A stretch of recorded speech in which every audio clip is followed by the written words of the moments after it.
Welcome to S&S publications. So మనం ఈ సెషన్లో అక్టోబర్ నెలకు సంబంధించి ఎకానమీ, సైన్స్ అండ్ టెక్నాలజీ, అదేవిధంగా పర్సన్స్ ఇన్ న్యూస్ ఇష్యూస్ అన్నీ కూడా చూద్దాము.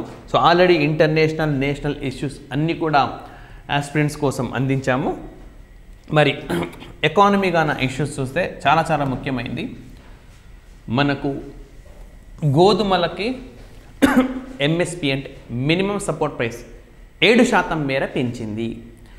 సో మినిమం సపోర్ట్ ప్రైస్ని తెలుగులో మనము కనీస మద్దతు ధర అంటాం. సో ప్రస్తుతం ఎంతకు వెళ్ళింది అని అంటే పర్ క్వింటాల్ 2275కు వెళ్ళింది. గడిచిన 9 సంవత్సరాలలో వీటికి ఇచ్చిన కనీస మద్దతు ధరలో ఇదే అత్యధికమైంది. సో ఇలాంటి అంశాలను కూడా మనకు ఎగ్జామ్లో అడుగుతున్నారు. Which of the following is true అని చెప్పి, రైట్? సో మరి MSP మినిమం సపోర్ట్ ప్రైస్ దీన్ని ఎవరు నిర్ణయిస్తారంటే క్యాబినెట్. సో క్యాబినెట్లో ముఖ్యంగా CCEA, cabinet committee on economic affairs, ఆర్థిక వ్యవహారాల క్యాబినెట్ కమిటీ ఉంటుంది. సో వారే నిర్ణయిస్తారు. అదేవిధంగా ఎవరి సూచన మేరకు నిర్ణయిస్తారంటే CACP, commission of agriculture cost and price, commission for agriculture cost and price. So ఇవన్నీ కూడా చిన్నవి. మరి యాక్చువల్గా ఏ విధంగా నిర్ణయిస్తారు? మన గతంలో మన క్లాసెస్ రెగ్యులర్గా చూసే ఆస్పిరెంటే C2 అని ఉంటుంది, ఏంటి అని అడిగారు. సో ఒక క్లారిటీ ఇస్తాను. మామూలుగా అయితే మనకు గతంలో ఎట్లా ఇచ్చేవారంటే మరి రైతులకు సీడ్స్ కొనడానికి ఎంత అవుతుంది, ఫర్టిలైజర్స్ కొనడానికి ఎంత అవుతుంది, లేబర్కు వారు ఎంత ఇచ్చారు, ఇవన్నీ వాళ్ళు లెక్కబెట్టేవాడు. లెక్కబెట్టి ఫర్ ఎగ్జాంపుల్ 100 రూపాయలు అయిందనుకోండి, వాళ్ళకు 110 120 ప్రకటిస్తారు. సో అది ఆ తర్వాత ఏం చేస్తారు, దీన్ని A2 అని అంటారు. ఫార్మర్కి ఎంత ఖర్చు అవుతుందని. తర్వాత A2 ప్లస్ FL అని తెచ్చారు. అంటే ఏంటి A2 FLలో?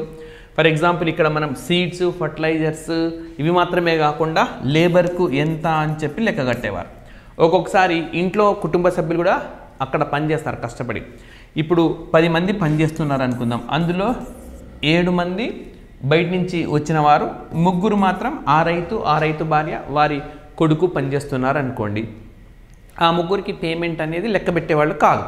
కానీ తర్వాత కాలంలో ఏం చేశారు, ఇంట్లో వాళ్ళు పని చేస్తే వారికి కూడా ఎంత ఇస్తారు, వారి లేబర్ని కూడా కౌంట్ చేయడం స్టార్ట్ చేశారు, రైట్? నెక్స్ట్ ఏం చేశారు, ఇవి రెండింటితో పాటు C2 అని కొత్త పద్ధతి తెచ్చారు. మరి దీంట్లో ఏంటి అని అంటే ఇన్ కేస్ రైతుగాన ఇవన్నీ లెక్కబెట్టి రైతుకాన ఈ భూమిని లీజుకి ఇచ్చినా లేదా రెంట్కి ఇచ్చినా ఎంత వస్తుంది ఆదాయము అని లెక్క పెడుతున్నారు. సో ఈ విధంగా లెక్కబెట్టి అది ఎంత వస్తుందో దానికి 50% ఎక్కువ ఇవ్వాలి అని చెప్పి MS స్వామినాథన్ గారి కమిటీ సూచన చేశారు, రైట్? ఇటీవలే దురదృష్టవశాత్తు చనిపోయినారు MS స్వామినాథన్ గారు, father of green revolution in India అంటాం ఆయన్ని. సో దీని ప్రకారం ఇప్పుడు MSP ప్రకటిస్తారు. సో ఇప్పుడు మనకి MSP వార్తల్లోకి వచ్చింది కాబట్టి ఈ అంశాలన్నీ కూడా గుర్తుపెట్టుకోండి. మినిమం సపోర్ట్ ప్రైస్, కనీస మద్దతు ధర.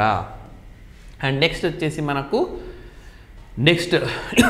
మరి షుగర్ ఎక్స్పోర్ట్స్, ఓకే, చక్కెర ఎగుమతులపై ఈ గతంలో ప్రభుత్వం ఆంక్షలను విధించింది. దీన్ని మరొకసారి పొడిగించింది అనమాట, రెస్ట్రిక్షన్స్. సో కారణం ఏంటి అని అంటే మనకు షుగర్ కేన్ ప్రొడక్షన్ తగ్గింది. ప్రొడక్షన్ తగ్గినప్పుడు మనకు ప్రైస్ ఏమవుతుంది, పెరుగుతుంది. మరి చక్కెర ధరలు అనేవి పెరిగితే ప్రజల్లో వ్యతిరేకత వ్యక్తమవుతుంది. సో కాబట్టి మరి సప్లై తగ్గకూడదంటే ఏం చేయాలి, ఎక్స్పోర్ట్స్ని ఆపేసేయాలి.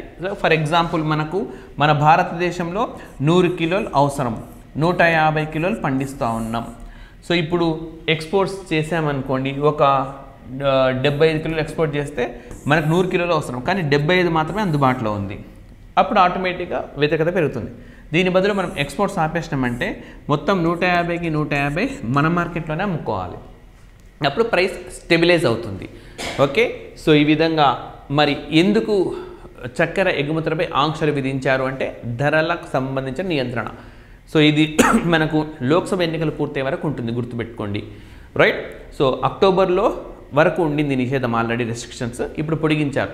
మీకు గుర్తుండి ఉంటే మనకు నవంబర్లో ఎలక్షన్స్ అనేవి ఉన్నాయి 5 రాష్ట్రాల్లో. సో ఇప్పుడంటే పూర్తి అయిపోయినాయి అనుకోండి, బట్ 5 రాష్ట్రాల ఎన్నికలు ఉండే, లోక్సభ ఎన్నికలు ఉన్నాయి, ఆంధ్రప్రదేశ్లో ఎన్నికలు ఉన్నాయి. ఎన్నికల సమయంలో ఇలా నిత్యావసర వస్తువుల ధరలు పెరగకుండా జాగ్రత్త పడుతుంది ప్రభుత్వము. రైట్. అండ్ నెక్స్ట్ మనకు state Bank of India, right, అదేవిధంగా ఐఎన్ఎస్ విక్రమాదిత్యలో నావ్ ఈ క్యాష్ను కార్డ్ అనమాట. సో అక్కడ మనకు మనీ డ్రా చేసుకోవడానికి ఉపయోగపడుతుంది. State Bank of India new card called NAV eCash on the Indian Navy's aircraft carrier INS Vikramaditya. So నేరుగా అడుగుతారు, ఐఎన్ఎస్ విక్రమాదిత్య ఇటీవలి కాలంలో ఎందుకు వార్తల్లో ఉంది అని అడుగుతారు. రైట్. సో ఇది మనం కంపల్సరీగా గుర్తుపెట్టుకోవాలి. మరి ఈ ఐఎన్ఎస్ విక్రమాదిత్యాన్ని October 1, 2021 లాంచ్ చేశారు. సో ఇది మనకు నవ్ ఈ క్యాష్ అనేది ఏ క్యారియర్ పైన వచ్చింది, ఎయిర్క్రాఫ్ట్ క్యారియర్ పైన వచ్చింది అని చెప్పి అడుగుతారు. కంపల్సరీగా గుర్తుపెట్టుకోండి. అండ్ నెక్స్ట్ మనకు కాంపిటీషన్ కమిషన్ ఆఫ్ ఇండియా వార్తల్లోకి వచ్చింది. సో ఎందుకనంటే infrastructure development finance company and IDFC first bank ఈ రెండు విలీనం కావాలి అని చెప్పి నిర్ణయించుకున్నాయి. దీనికి కాంపిటీషన్ కమిషన్ ఆఫ్ ఇండియా అనుమతి ఇచ్చింది. సో చాలా చాలా ముఖ్యమైన వార్తాంశం ఇది. Right. So infrastructure development finance company and IDFC first bank ఈ రెండు కూడా మనకు విలీనమైనాయి. ఓకే. సో ఈ విధంగా ఇది మనకు న్యూస్ ఇష్యూస్లో ఉన్నది. సో మనకు ఎంఆర్టీపీ స్థానంలో, MRTP monopoly restrictive trade practice, దీని స్థానంలో మనకు ఈ ఇవి ఎస్టాబ్లిష్ అయినాయి. Infrastructure development finance company and IDFC first bank ఈ రెండు కూడా ఈ ఎంఆర్టీపీ స్థానంలో సిసిఐ అనేది వచ్చింది. సో 1969లో మనకు ఎంఆర్టీపీ అనేది ఎస్టాబ్లిష్ వచ్చింది. దీని స్థానంలో మనకు 2002లో సిసిఐ వచ్చింది. 2002లో చట్టం వచ్చింది, కానీ ఫుల్ ఫ్లెడ్జ్డ్గా ఎస్టాబ్లిష్ అయింది 2009లో. సో మనం నెక్స్ట్ ఇష్యూస్కి వెళ్ళే ముందు Andhra Pradesh deputy education officer, right, ఈ బుక్స్ అన్నీ కూడా మనకు అన్ని బుక్ షాప్లలో అందుబాటులో ఉన్నాయి. ఎవరైతే దొరకడం లేదో ఆన్లైన్బుక్స్.comలో నేరుగా కొనవచ్చు. రైట్. సో ప్యాకేజెస్ డిఫరెంట్ టైప్లో ఉన్నాయి. మనకు పేపర్ 1, పేపర్ 2, పేపర్ 3 8 బుక్స్ ఇవన్నీ కలిపి కొనవచ్చు. లేదు మాకు పేపర్ 2, పేపర్ 3 మాత్రమే కావాలి అనుకుంటే వాటిని కూడా మీరు పర్చేస్ చేయొచ్చు. లేదు పేపర్ 1, పేపర్ 3 కావాలి అని అంటే అవి మాత్రమే పర్చేస్ చేయొచ్చు. సో మీ దగ్గర ఉన్నవి అండ్ మీకు అవసరం లేవు అనుకున్నవి, మీకు అవసరం కావాలనుకున్నవి మీరు ఎంపిక చేసుకునే వెసులుబాటును మనకు S&S పబ్లికేషన్స్ కల్పించింది. Right. So next news issue వెళ్తే గాన మనకు Ircon international limited and rights ఇవి రెండు కూడా మనకు నవరత్న హోదాను పొందినాయి. సో నేరుగా అడుగుతారు, అక్టోబర్ నెలలో నవరత్న హోదాను పొందిన కింద పేర్కొన్న రెండు సంస్థలు ఏవి అంటాడు. So Ircon international limited and అదేవిధంగా రైట్స్ లిమిటెడ్. సో ఈ రెండు కూడా పొందినాయి అన్నమాట. ఓకే. దీంతో భారతదేశంలో నవరత్న కంపెనీల సంఖ్య 16కు వెళ్ళింది. 16th CPS అన్నాడు, 16వ central public sector enterprise. Okay, Navratna హోదాను పొందినది. రైట్. సో నవరత్న కంపెనీస్ ఏంటంటే గబుక్కున 9 అని పెట్టారు, కాదు. ఓకే, 16 అన్నమాట. సో ఇంతవరకు మనకు నవరత్న కంపెనీలు, నవరత్న అంటే 9 ఉండేవి ఇంతవరకు. అంటే చాలా స్టార్ట్ అయినప్పుడు 9 ఉండేవి, అంటే 3 స్క్వేర్ ఉండేవి. ఇప్పుడు కాస్త 4 స్క్వేర్కి అయిపోయినాయి. ఇంకా పెరుగుతూనే ఉంటాయి, 5 స్క్వేర్ 6 స్క్వేర్ దాకా వస్తూనే ఉంటాయి కంపెనీల పర్ఫార్మెన్స్ను బట్టి. సో ఇప్పుడు మనకు ఓకే ప్రస్తుతం 16 ఉన్నాయి. రీసెంట్గా పొందినవి ఇర్కాన్ అండ్ రైట్స్, అక్టోబర్ నెలకు సంబంధించినవి చెప్తున్నాను. అండ్ నెక్స్ట్ మనకు టాటా సంస్థ, okay, union minister of state for electronics and technology Rajeev Chandrasekhar, right, మనకు టాటా గ్రూప్ ఒక విషయం చెప్పారు, ఐఫోన్స్, ఓకే, ఐఫోన్స్ని భారతదేశంలోనే తయారు చేయబోతా ఉన్నారు. సో ఇప్పటిదాకా మనం ఐఫోన్స్ అన్నిటిని కూడా ఇంపోర్ట్ చేసుకుంటూ ఉన్నాం. ఇక్కడి నుంచి మనకు ఐఫోన్స్ అనేవి రైట్ ఐఫోన్స్ అనేవి మనమే తయారు చేసుకోబోతున్నాం. మనమే తయారు చేసుకుంటున్నప్పుడు సో అడ్వాన్స్డ్ అధునాతన పరిజ్ఞానంతో కూడుకున్న ఈ ఫోన్లన్నిటి కూడా మనకు తక్కువ ధరలో అందుబాటులోకి వస్తాయి. వాటి అడుగుతారనమాట, భారతదేశంలో తొలిసారిగా ఐఫోన్లను ఏ ఓకే సంస్థ ప్రారంభిస్తుంది అని చెప్పి టాటా సంస్థ ప్రారంభిస్తూ ఉంది, రైట్. అండ్ సో ఇవి ఎకానమీకి సంబంధించినవి. నెక్స్ట్ సైన్స్ అండ్ టెక్నాలజీ చూస్తే కానీ మనం Vikram lander. So Vikram lander అంటే మనకు చంద్రయాన్ 3కు సంబంధించింది. సో చంద్రుడి పైన అది కాలు మోపిందనమాట, ల్యాండర్ అనేది దిగుతుంది. ఈ విక్రమ్ ల్యాండర్ చంద్రయాన్-3 ఎక్కడైతే సాఫ్ట్ ల్యాండింగ్ అయిందో అక్కడ పెద్ద ఎత్తున దుమ్ము ఎగిసిపడిందనమాట. రైట్, మీరు మామూలుగా కూడా ఏరోప్లేన్ అంటే మనకు ఎయిర్పోర్ట్లలో రన్వే పైన దిగినప్పుడు పెద్దగా దుమ్ము అనేది మనకు కనిపించదు, ఎందుకంటే అవన్నీ కూడా మంచి రోడ్స్ నిర్మించి ఉంటారు. ఒక్కొక్క సందర్భాల్లో మనకు ముఖ్యమంత్రులు కానీ, మంత్రులు కానీ, ఇతర సెలబ్రిటీస్ కానీ వాళ్ళు హెలికాప్టర్లు వచ్చినప్పుడు తాత్కాలికంగా హెలిప్యాడ్ ఏర్పాటు చేస్తారు. సో అక్కడ ల్యాండ్ అవుతున్నప్పుడు చూడండి చుట్టూ దుమ్ము ఎగిసిపడుతుంది. సేమ్ అదేవిధంగా జరిగిందనమాట. సో దీంతో క్రాఫ్ట్ పైన ఒక ప్యాచ్ లాంటిది ఏర్పడింది. ఆ ప్యాచ్ని ఎజెక్టా హలో అని అంటున్నారు. రైట్, సో మనకేమని అడుగుతారు, ఇటీవలి కాలంలో ఎజెక్టా హలో అనేది హ్యాలో అనేది వార్తల్లో ఉన్నది. ఇది దేనికి సంబంధించింది అంటాడు, చంద్రయాన్-3కి సంబంధించింది. మరి ఎగ్జాక్ట్గా ఇది ఎక్కడైతే ల్యాండ్ అయిందో ఆ పాయింట్ని ఏమంటున్నాడంటే శివ్ శక్తి అంటున్నాడు. ఆ పాయింట్ని శివ్ శక్తి అంటున్నాడు.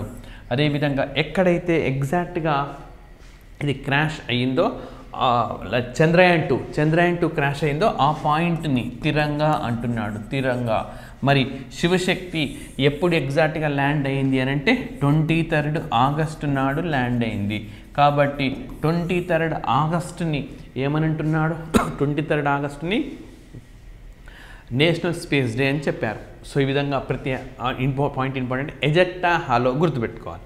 అండ్ నెక్స్ట్ మనకు డిఫెన్స్ రంగానికి సంబంధించిన వార్తాంశాలు కానీ చూస్తే 5th పాజిటివ్ ఇండిజనైజేషన్ లిస్ట్ని 98 అంశాలతో ప్రకటించారు, 98 ఇష్యూస్. మరి ఏంటివి? సో ఇండిజనైజేషన్ అంటే ఒకప్పుడు భారతదేశంలో ఏ రక్షణ రంగానికి సంబంధించిన సామాగ్రి అయినా బయటనే కొనుక్కోలేం, విదేశాల నుంచి కొనుక్కునేవాళ్ళం. కానీ ఓకే, మేక్ ఇన్ ఇండియాలో భాగంగా మనమే తయారు చేసుకోవాలి, లేదా మన దేశ ప్రైవేట్ సంస్థలు తయారు చేయాలి. ముఖ్యంగా ఇప్పుడు ఒక మిజైల్ తయారు చేస్తున్నారు అనుకోండి, దాంట్లో చిన్న చిన్న బోల్టులు, చిన్న చిన్న పరికరాలు అవసరం అవుతాయి. ఇవన్నీ ఎంఎస్ఎంఈ కంపెనీలకు ఇవ్వాలి, సో దట్ వాళ్లకు ఒక మార్కెట్ అనేది క్రియేట్ అవుతుంది. ఆ విధంగా ఆలోచించి దీన్ని స్టార్ట్ చేశారు. మరి స్టార్టింగ్ అన్నీ మనమే తయారు చేసుకోలేం కదా, ఫస్ట్ ఒక లిస్ట్ రిలీజ్ చేశారు. ఇందులో ఉండే వస్తువులు బయట నుంచి కొనరాదు, మనమే కొనాలి. సెకండ్ ఒక లిస్టు, థర్డ్ ఒక లిస్టు. సో ఈ విధంగా 5th లిస్ట్ రిలీజ్ చేశారు. 5వ లిస్టులో ఎన్ని వస్తువులను మనమే తయారు చేసుకోవాలని ప్రకటించారంటే 98 ఉన్నాయి, 98 వస్తువులు. మరి ఫస్ట్ ఎన్ని ప్రకటించారు? ఫస్ట్ లిస్ట్లో అంటే 351, సెకండ్ లిస్ట్లో 107, థర్డ్ లిస్ట్లో 780, ఫోర్త్ లిస్ట్లో 101, 5th లిస్ట్లో 98. రైట్, సో మనకి ఏ విధంగా ఎగ్జామినేషన్లో క్వశ్చన్ రావచ్చు అని అంటే మ్యాచ్ ద ఫాలోయింగ్లో చేయొచ్చు, లేదా అన్నిటికంటే ఎక్కువ వస్తువులను భారతీకరిస్తూ ఇండిజినైజేషన్ చేస్తూ ఏ లిస్ట్లో ప్రకటించారంట, థర్డ్ లిస్ట్లో ప్రకటించారు 780. అన్నిటికంటే తక్కువ ఎన్నోది? 5వది, 98 మాత్రమే. లేదా నేరుగా 5వ లిస్ట్లో ఎన్ని ఇండిజినైజేషన్ ప్రకటించారని అడుగుతాడు, 98. ఓకే, సో ఆ విధంగా ఉంటుంది. అండ్ నెక్స్ట్ మరి భారత సైన్యము చాణక్య డిఫెన్స్ డైలాగ్ అని చెప్పి ఒకటి నిర్వహించింది. మనకేమడుగుతాడు క్వశ్చన్, చాణక్య డిఫెన్స్ డైలాగ్ దేనికి సంబంధించింది అని అడుగుతారు. చాణక్య డిఫెన్స్ డైలాగ్ దేనికి సంబంధించింది? సో చాణక్య డిఫెన్స్ డైలాగ్ దేనికి సంబంధించింది అంటే రక్షణ రంగంలో మనం అనుసరించాల్సిన వ్యూహాలు, point number 1. Right, strategy in the defence sector.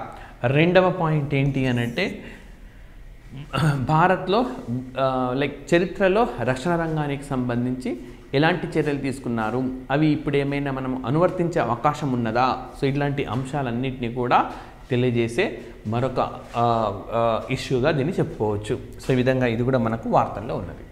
Okay, so next మనకు డైరెక్టరేట్ ఆఫ్ రెవెన్యూ ఇంటెలిజెన్స్ వాళ్ళు ఆపరేషన్ కచాప్ అని ఒకటి తీసుకొని వచ్చినారు. మనకి ఎగ్జామ్లో అడిగే క్వశ్చన్, ఇటీవల కాలంలో కచాప్ అనే పదం వార్తల్లో ఉన్నది, ఇదేంటి? లేదా ఆపరేషన్ కచాప్ దేనికి సంబంధించింది అంటే టర్టిల్స్ని పరిరక్షించేందుకు. టర్టిల్స్ అంటే female version of male version of tortoise. Okay, తాబేలుకు సంబంధించింది అది. సో అవి వాటిని పరిరక్షించడం కోసం చేపట్టిన ఆపరేషన్ అన్నమాట. మనకు జాతులకు సంబంధించి అంటే స్పీషీస్కు సంబంధించి ఎలాంటి న్యూస్ ఇష్యూ వచ్చినా ఎగ్జామినేషన్లో అడుగుతున్నారు. సో కాబట్టి కంపల్సరీగా గుర్తుపెట్టుకోండి. ఓకే, సో అవి సైన్స్ అండ్ టెక్నాలజీకి సంబంధించినవి. మరి క్రీడాంశాలు కానీ చూస్తే మనకు సౌత్ ఏషియన్ ఫుట్బాల్ ఫెడరేషన్ అండర్-19ను భారతదేశం గెలుచుకుంది. ఓకే, ఇండియా గెలుచుకుంది అనమాట. మరి తుది పోరులో ఎవరిని ఓడించింది అంటే పాకిస్తాన్ దేశాన్ని ఓడించింది. ఇది మాత్రమే గుర్తుపెట్టుకోండి. South Asian football federation under nineteen గెలిచిన జట్టు భారత్. ఎవరిని ఓడించింది? Pakistan. That's it, right. And next మనకు రోహిత్ శర్మ మనకు ప్రపంచ కప్ మ్యాచ్ జరిగింది అక్టోబర్ నెలలో. అక్టోబర్ నుంచి నవంబర్ వరకు కొనసాగింది. మరి రోహిత్ శర్మ పలు రికార్డులు క్రియేట్ చేశారు. అదేవిధంగా భారతదేశానికి సంబంధించి శుభ్మన్ గిల్ కూడా ఒక రికార్డ్ క్రియేట్ అయింది. Rohit Sharma become leading centuries in world cups.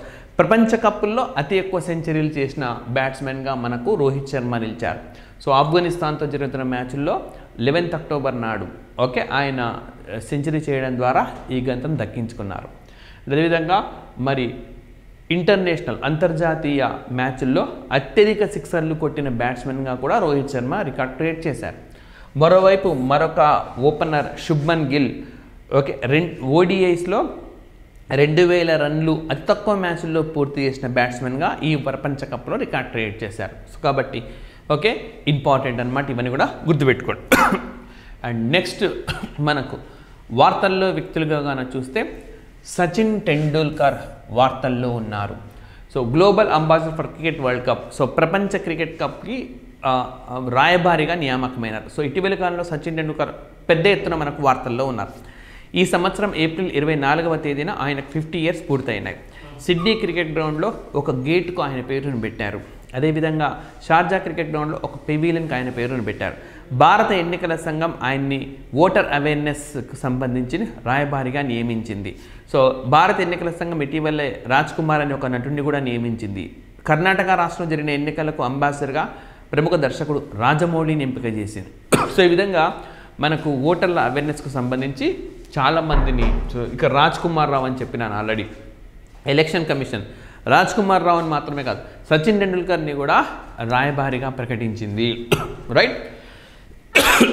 And next సరా సన్నీ. సో వీరు ఒక లాయర్ అనమాట, కర్ణాటక రాష్ట్రానికి చెందినవారు. సో సుప్రీంకోర్టులో అడుగుపెట్టబోతున్నారు.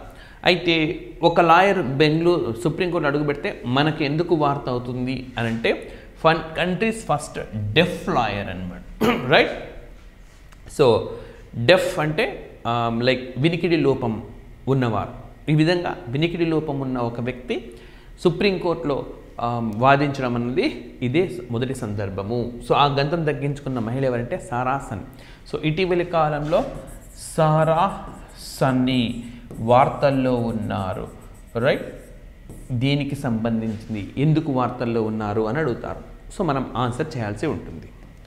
అండ్ నెక్స్ట్ మనం ఇప్పటిదాకా చూస్తే వార్తల్లో వ్యక్తులు. మరి అపాయింట్మెంట్స్ కానీ చూస్తే రఘు శ్రీనివాసన్. సో మరి ఈయన బార్డర్స్ రోడ్ ఆర్గనైజేషన్ దీనికి సంబంధించిన lieutenant border road organisation director జనరల్గా అపాయింట్ అయ్యారు. 28th డైరెక్టర్ జనరల్ అనమాట. సో సరిహద్దు ఓకే రహదారి వ్యవస్థగా చెప్పుకోవచ్చు. మనకి బార్డర్ రోడ్ ఆర్గనైజేషన్ ఈ సంవత్సరంలో 2 సందర్భాల్లో వార్తల్లో ఉంది. మనకు లడాఖ్లో వరల్డ్స్ హైయెస్ట్ కంబాట్ ఎయిర్ ఫీల్డ్ని ఏర్పాటు చేయడం ద్వారా ఒక సందర్భంలో వార్తల్లోకి వచ్చింది. రెండవ సందర్భం వచ్చేసి మనకు అరుణాచల్ ప్రదేశ్లో మొట్టమొదటి స్టీల్ స్లాగ్ రోడ్ నిర్మించింది. అంటే బార్డర్ రోడ్ ఆర్గనైజేషన్ వాళ్ళు నిర్మించిన మొట్టమొదటి స్టీల్ స్లాగ్ రోడ్ మనకు ఎక్కడ వచ్చింది అని అంటే అరుణాచల్ ప్రదేశ్ రాష్ట్రంలో వచ్చింది. ఇక మూడో సందర్భం బార్డర్ రోడ్ ఆర్గనైజేషన్కు ఎవరు డైరెక్టర్ జనరల్ అయ్యారంటే రఘు శ్రీనివాసన్, రైట్. నెక్స్ట్ తరుణ్ సోబ్టీ. ఈయన deputy chief of naval staff, నావికా దళానికి 2వ ప్లేస్ అన్నమాట. సో ఆ బాధ్యతలను ఈయన స్వీకరించినారు. సో ఆ విధంగా ఈయన వార్తలో ఉన్నారు. నెక్స్ట్ రామస్వామి. ఈయన జనరల్ ఇన్సూరెన్స్ కార్పొరేషన్ ఆఫ్ ఇండియాకు కొత్త చైర్మన్గా వచ్చారు, రైట్. సో ఇది 1971. ఒకసారి చెక్ చేయండి. నాకు గుర్తున్నంత మేరకు మనకు జనరల్ కార్పొరేషన్ ఆఫ్ ఇండియా 1971లో ఎస్టాబ్లిష్ చేశారు. భారతదేశంలో స్వాతంత్రం రాకమునిపే ఈ లైఫ్ ఇన్సూరెన్స్ అంటే మనుషులకు చేసే ఇన్సూరెన్స్ లైఫ్ ఇన్సూరెన్స్, వస్తువులపైన చేసే జనరల్ ఇన్సూరెన్స్. భారతదేశం స్వాతంత్రం రాకమునిపే బ్రిటిష్ కాలంలోనే లైఫ్ ఇన్సూరెన్స్ ఉన్నది. అయితే 1955-56లో దీన్ని నేషనలైజేషన్ చేశారు, జాతీయం చేశారన్నమాట, రైట్. సో ఆ విధంగా వార్తల్లో ఉన్నారు. నెక్స్ట్ మునీష్ కపూర్ మరి ఈయన ఎగ్జిక్యూటివ్ డైరెక్టర్గా ఆర్బీఐ ఎగ్జిక్యూటివ్ డైరెక్టర్గా అపాయింట్ అయినారు. అక్టోబర్ 3వ తేదీ నుంచి ఈయన పదవీ కాలం అనేది ప్రారంభమవుతుందన్నమాట. సో ఆర్బీఐకి ఎగ్జిక్యూటివ్ డైరెక్టర్గా అంటే ఆర్బీఐ బోర్డు తీసుకున్న నిర్ణయాలను అమలు చేసే బాధ్యతను వీరు వహించనున్నారు. సో ఆ విధంగా వీరు వార్తల్లో ఉన్నారు. Next BK Mahanti. సో ఈయన మనకు Indian renewable energy development agency IREDA అంటాం కదా. సో దీనికి డైరెక్టర్ ఫైనాన్స్ అంటే ఈ సంస్థకు సంబంధించిన ఆర్థిక వ్యవస్థకు బాధ్యత వహించనున్నారన్నమాట. డైరెక్టర్గా ఆయన BK Mohanty, doctor Vijay Kumar Mohanty appoint అయ్యారు. నెక్స్ట్ మీనేష్ షా.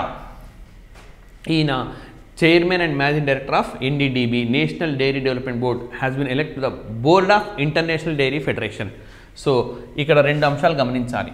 ఈయన ఇంటర్నేషనల్ డైరీ ఫెడరేషన్ అంతర్జాతీయ పాల సమాఖ్య అన్నమాట. అది దానికి ఒక సభ్యుడిగా ఎన్నికయ్యారు. కానీ ఆల్రెడీ ఈయన ఏ పదవిలో ఉన్నారంటే భారతదేశంలో మనకు NDDB ఉన్నది, శ్వేత విప్లవంలో భాగంగా ఎస్టాబ్లిష్ అయిన సంస్థ. దీనికి managing director, chairman and managing డైరెక్టర్గా ఉన్నారు. ఇప్పుడు అంతర్జాతీయ పాల సమాఖ్యలో సభ్యత్వాన్ని పొందారు, ఆ బోర్డులో సభ్యత్వాన్ని పొందారు. ఎవరంటే మీనేష్ షా. నెక్స్ట్ సంజయ్ కుల్ శ్రేష్ఠ. సో వీరు chairman and managing director of హుడ్కో. So హుడ్కో అని చెప్పి ప్రభుత్వ రంగ సంస్థ. దీనిలో ఇటీవలే పెట్టుబడుల ఉపసంహరణ కూడా భారతదేశం కేంద్ర ప్రభుత్వం ఈ హుడ్కో సంస్థలో పెట్టుబడులను ఉపసంహరించుకోవాలని చెప్పి నిర్ణయించింది. అంటే 2 సందర్భాల్లో వార్తల్లోకి వచ్చింది కాబట్టి మనకి ఎగ్జామినేషన్లో క్వశ్చన్స్ అడిగే అవకాశం ఉంటుంది. నెక్స్ట్ సాధనా సక్సేనా నాయర్. సో మరి డైరెక్టర్ మనకు చాలా ఇంపార్టెంట్, మనకు ఈ general hospital of services armed forces ఉంది. మామూలు భాషలో చెప్పాలంటే సాయుధ బలగాలకు సంబంధించిన ఒక ప్రత్యేకమైన హాస్పిటల్ ఉంది, సాయుధ బలాలు. సో ఈ మనకు ఆర్మీకి చెందిన వాళ్ళు గాయపడిన, ఆర్మీకి వాళ్ళు ఏదైనా హెల్త్ ఇష్యూస్ వచ్చినా ఈ హాస్పిటల్కి వెళ్తూ ఉంటారు. మరి దీనికి డైరెక్టర్ జనరల్గా సాధనా ఎస్ నాయర్ బాధ్యతలు స్వీకరించారు. మనకు సాయుధ బలగాల ఆర్మ్డ్ ఫోర్సెస్కి సంబంధించిన హాస్పిటల్కు ఎవరిప్పుడు నేతృత్వం వహిస్తున్నారంటే సాధనా ఎస్ నాయర్. ఏంటి ప్రత్యేకత అంటే ఈ బాధ్యత చేపట్టిన తొలి మహిళ ఆమె. తొలి మహిళగా ఒక గంటను తగ్గించున్నారు. సాధనా సక్సేనా నాయర్ ఇటీవల ఎందుకు వార్తల్లో ఉన్నారంటాడు. లడాఖ్లో కూడా సియాచిన్ గ్లేషియర్ పైన కూడా ఒక మహిళా డాక్టర్ వెళ్ళారు, ఆల్రెడీ ఒక ఇంజనీర్ వెళ్ళారు. వీళ్ళందరినీ మ్యాచ్ ద ఫాలోయింగ్లో మనకి ఇచ్చే అవకాశము ఉన్నది. సో నెక్స్ట్ అవార్డ్స్, అక్టోబర్ మంత్కి సంబంధించిన అవార్డ్స్ కానీ చూస్తే మనము ఈ అవార్డ్స్లో మనము నోబెల్తో పాటు ఇతర అవార్డ్స్ కూడా చూస్తాం. అక్టోబర్ నెలలో మనకు నోబెల్ అవార్డ్స్ అనేవి ప్రకటిస్తూ ఉంటారు. 100% మనకు క్వశ్చన్ వచ్చే ఏరియా ఇది. మీరు APPSC ఫిబ్రవరి 25న జరిగే గ్రూప్ 2లో, అదేవిధంగా తర్వాత ఎగ్జామినేషన్స్లో నెక్స్ట్ ఇయర్ అక్టోబర్ వరకు ఏ పరీక్ష జరిగినా సరే మీకు కొన్ని క్వశ్చన్స్ గ్యారంటీడ్ ఉంటాయి. నోబెల్ బహుమతులు 2024లో జనవరి 26న ప్రభుత్వం ప్రకటించే 10 అవార్డులు, అదేవిధంగా మనకు మేక్సిస్ అవార్డు. ఈ 3 నేర్చుకున్నారంటే 2 బిట్స్ మన చేతిలో ఉన్నట్టే. Right. So medicine or physiology. So మొట్టమొదటి దీన్నే ప్రకటిస్తారు. మరి ఈసారి కటలిన్ కరీకో అండ్ డ్రూ వైజ్మెన్ వీరికి దక్కింది మెడిసిన్ ఆర్ ఫిజియాలజీలో. సో ఎందుకు అనంటే మనకు న్యూక్లియోసైడ్ బేస్లో కొన్ని మాడిఫికేషన్స్ చేశారు. సో ఈ మాడిఫికేషన్స్ చేయడం వల్ల కోవిడ్కు mRNA వ్యాక్సిన్ డెవలప్ చేసే ఆ పరిజ్ఞానం అనేది దక్కింది. సో అందుకు గాను ఈ సంవత్సరం మెడిసిన్ ఆర్ ఫిజియాలజీ విభాగంలో వీరు అవార్డును దక్కించుకున్నారు. నెక్స్ట్ ఫిజిక్స్ సబ్జెక్ట్కి వస్తే గాన పియరే అగోస్టిని, ఫెరెన్స్ క్రౌజ్ అండ్ అన్నీ లీ హోల్డర్. సో వీరికి ఫిజిక్స్లో దక్కిందనమాట. సో దేనికి సంబంధించిందంటే కాంతికి సంబంధించిన ఈ కాంతి మనకు ప్రసారం అవుతున్నప్పుడు ఈ డైనమిక్ గతిశీలత ఏ విధంగా ఉంటుంది అన్న అంశం పైన పరిశోధన చేసినందుకు గాను వారు అవార్డును పొందారు. And next chemistry. So Moungi Bawendi Louis, అదేవిధంగా బ్రూస్ అండ్ అలెక్సీ. సో వీళ్ళు క్వాంటమ్ డాట్స్కు సంబంధించిన పరిశోధన చేసినందుకు గాను వీరికి అవార్డు అనేది దక్కింది. నెక్స్ట్ సాహిత్యము. జాన్ ఫోజే వీరు నోబెల్ బహుమతిని పొందినారు సాహిత్య రంగానికి సంబంధించి. చాలా చాలా ఇంపార్టెంట్ పీస్. సో ఈసారి నర్గీస్ మహమ్మది వీరికి దక్కింది. సో ఈ సంవత్సరము నర్గీస్ మహమ్మది మనకు ఇది ప్రెస్ ఫ్రీడమ్ ప్రైజ్ పొందిన వాళ్ళలో కూడా ఉన్నారు. మనకు యునెస్కో వాళ్ళు ప్రకటిస్తారు పత్రికా స్వేచ్ఛ అవార్డు మే 3న ప్రకటిస్తారు. అందులో నర్గీస్ మహమ్మది, ఇలాహి మహమ్మది, నీలోఫర్ హమీది ఈ ముగ్గురికి వచ్చింది. అందులో ఉన్నారు వీరు. నర్గీస్ మహమ్మది ఇరాన్ దేశానికి చెందిన మహిళ. ఆ తర్వాత మనకు ఈ ఇరాన్ దేశానికి చెందిన అందరు మహిళలకు యూరోపియన్ యూనియన్ సాక్రోవ్ ప్రైజ్ కూడా ఇచ్చింది. అంటే ఎన్ని సందర్భాల్లో వీరు గెలుచుకున్నారు చూడండి. గొప్ప కార్యకర్త, సామాజిక హక్కుల కార్యకర్త అన్నమాట. సో ఇరాన్ దేశంలో మరి మహిళల హక్కులను హరింపచేస్తూ ఉన్న సందర్భంలో ధైర్యంగా రిపోర్టింగ్ చేయడం, ధైర్యంగా ఆ ప్రభుత్వానికి ఎదుర్కొనడం, ఇప్పటికి కూడా జైల్లో ఉన్నారు వీరు. సో ఈ విధంగా చేస్తున్నందుకు గాను ఈ సంవత్సరం అంతా వారు వార్తల్లో ఉన్నారు. సో మనకు యునెస్కో ప్రకటించే ప్రెస్ ఫ్రీడమ్ ప్రైజ్ గెలుచుకున్నారు. సాక్రో ప్రైజ్లో ఇరాన్ మహిళలందరికీ వచ్చింది, అందులో వీరు కూడా దక్కుతుంది. నోబెల్ శాంతి బహుమతి కూడా దక్కింది. బట్ చాలా సందర్భాల్లో వార్తల్లో ఉన్నారు కాబట్టి నర్గీస్ మహమ్మది అనే గొప్ప మహిళ, వీరి నుంచి మనం క్వశ్చన్ ఎక్స్పెక్ట్ చేయొచ్చు. రైట్. నెక్స్ట్ ఆర్థిక రంగం. So Claudia గోల్డిన్. సో మరి ఓకే, ఆర్థిక వ్యవస్థలో ముఖ్యంగా కార్మికుల కంట్రిబ్యూషన్లో మహిళలు కార్మికులుగా ఉంటే ఏ విధంగా మార్పు చేర్పులు చెందుతాయి అన్న అంశం పైన పరిశోధన చేసినందుకు గాను క్లౌడియా గోల్డిన్కు ఈ అవార్డు అనేది దక్కింది. సో చాలా చాలా ముఖ్యము ఈ అవార్డులన్నీ. ఆస్పిరెంట్స్ కంపల్సరీగా గుర్తుపెట్టుకోవాలి. రైట్. సో నోబెల్ బహుమతులకు సంబంధించింది. నెక్స్ట్ ఇతర అవార్డ్స్ కన్నా చూస్తే మనము సుధామూర్తి, ఇన్ఫోసిస్ ఓకే ఫౌండర్స్లో ఒకరైన నారాయణమూర్తి గారి వైఫ్. మరి వీరు గ్లోబల్ ఇండియన్ అవార్డ్ దక్కించుకున్నారు. ఎవరిస్తారంటే కెనడా ఇండియా ఫౌండేషన్ అన్నమాట. వారిచ్చే అవార్డు ఈసారి ఎవరికి ఇచ్చారంటే సుధామూర్తికి ఇచ్చారు. నెక్స్ట్ ఈ సంవత్సరం పద్మ అవార్డు అంటే 2023లో పద్మ అవార్డులు గెలుచుకున్న వాళ్ళలో సుధామూర్తి గారు కూడా ఉన్నారు. నెక్స్ట్ జోయితా గుప్తా, చాలా ఇంపార్టెంట్.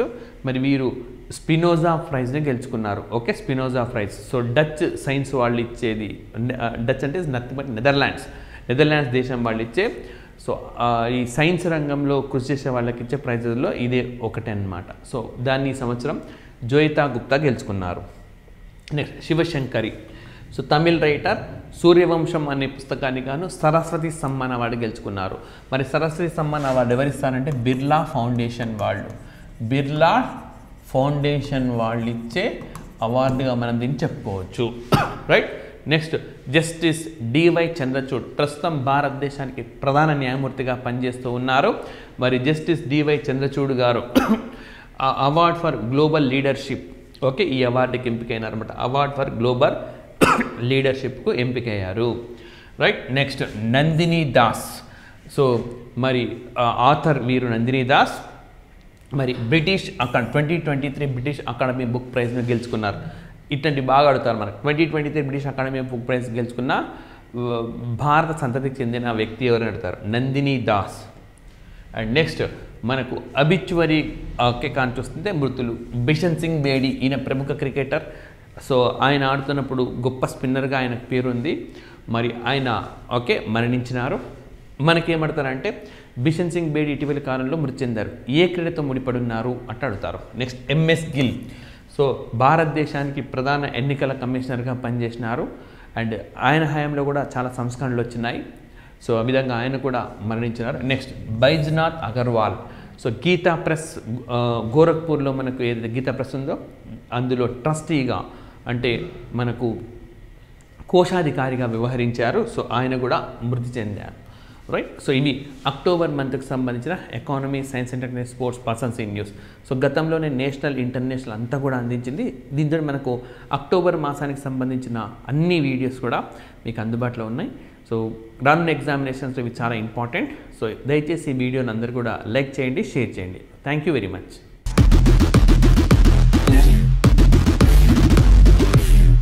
హలో ఎవ్రీబడి, అందరికీ నమస్కారం. ముందుగా మీ అందరికీ నూతన సంవత్సర శుభాకాంక్షలు. మరి ఈ 2024లో SMS పబ్లికేషన్స్ వారు ఎలాంటి ఆఫర్స్ ఇస్తున్నారో మీరు కూడా తెలుసుకోవాలి కదా. So here we go. APPSC group 2 prelims mentorship programme కి సంబంధించి నూతన సిలబస్ ఆధారంగా ఫుల్ కోర్స్ ని డిజైన్ చేయబడింది. అలాగే ఇక్కడ మనకి 100% టాపిక్ వైజ్ క్లాసులు ఉంటాయి అండ్ డైలీ ఆన్లైన్ టెస్ట్లు కూడా నిర్వహించడం జరుగుతుంది.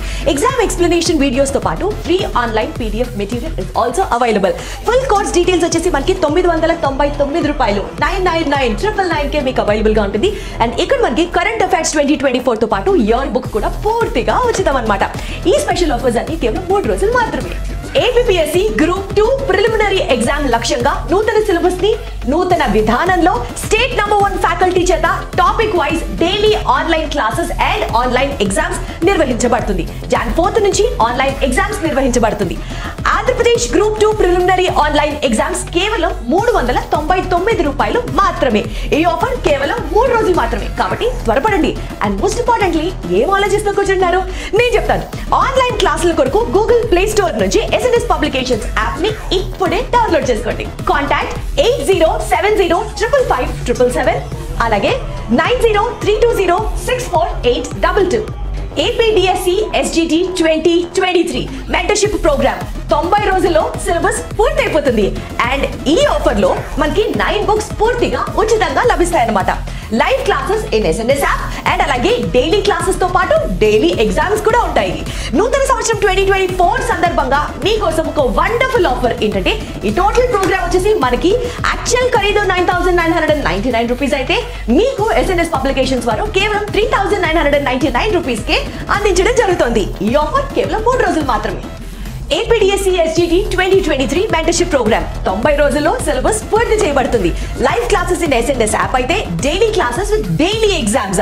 ఈ ఆఫర్ కేవలం 3 రోజులు మాత్రమే, సో మీరు ఇమీడియట్ గా రష్ అవ్వాల్సిందే.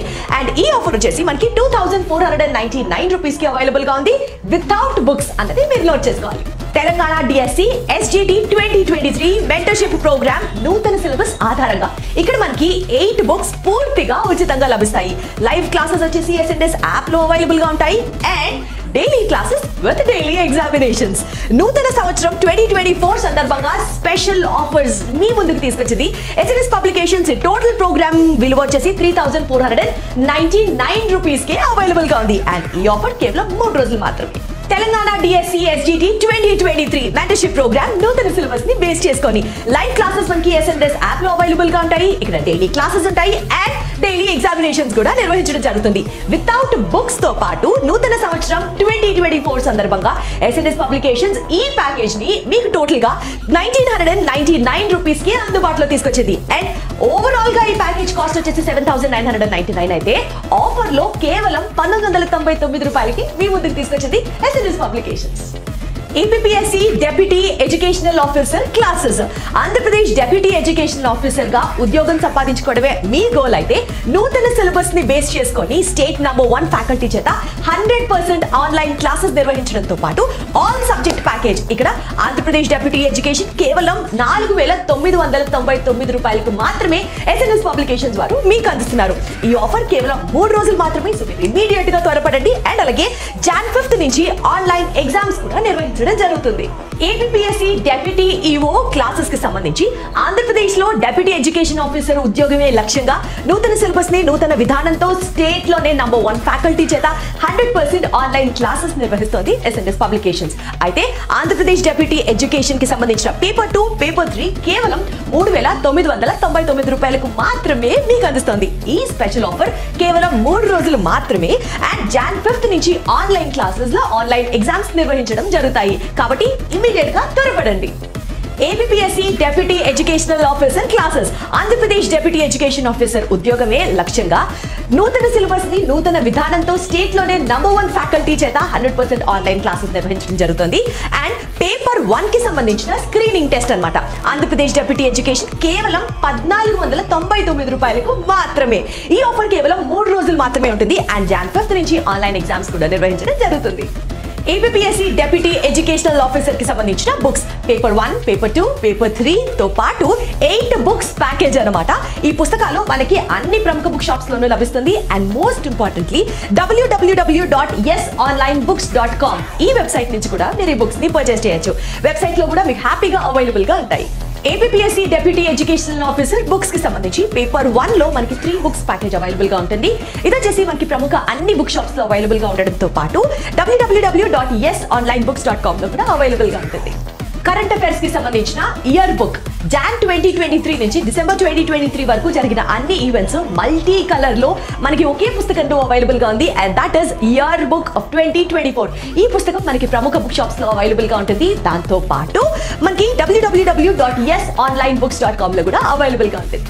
ఈ ఇయర్ బుక్ వచ్చేసి మనకి Jan 5th నుంచి వెబ్సైట్ లో అవైలబుల్ గా ఉంటుంది. ఏపీడిఎస్సి ఎస్జిటి 2024 కి సంబంధించిన బుక్స్ వివరాలు ఇప్పుడు చెప్తాను. ఏపీడిఎస్సి ఎస్జిటి 9 బుక్స్ ప్యాక్ అనమాట. ఈ 9 బుక్స్ ప్యాక్ వచ్చేసి మనకి అన్ని ప్రముఖ బుక్ షాప్స్ లో అవైలబుల్ గా ఉంటుంది. అండ్ అలాగే www.yesonlinebooks.com లో కూడా అవైలబుల్ గా ఉంటుంది. ఇమీడియట్ గా ఈ వెబ్సైట్ ని విజిట్ చేసి ఈ ప్యాకేజ్ ని కొనుక్కోవచ్చు. కాంటాక్ట్ డీటెయిల్స్ 8070555577 అలాగే 9032064822.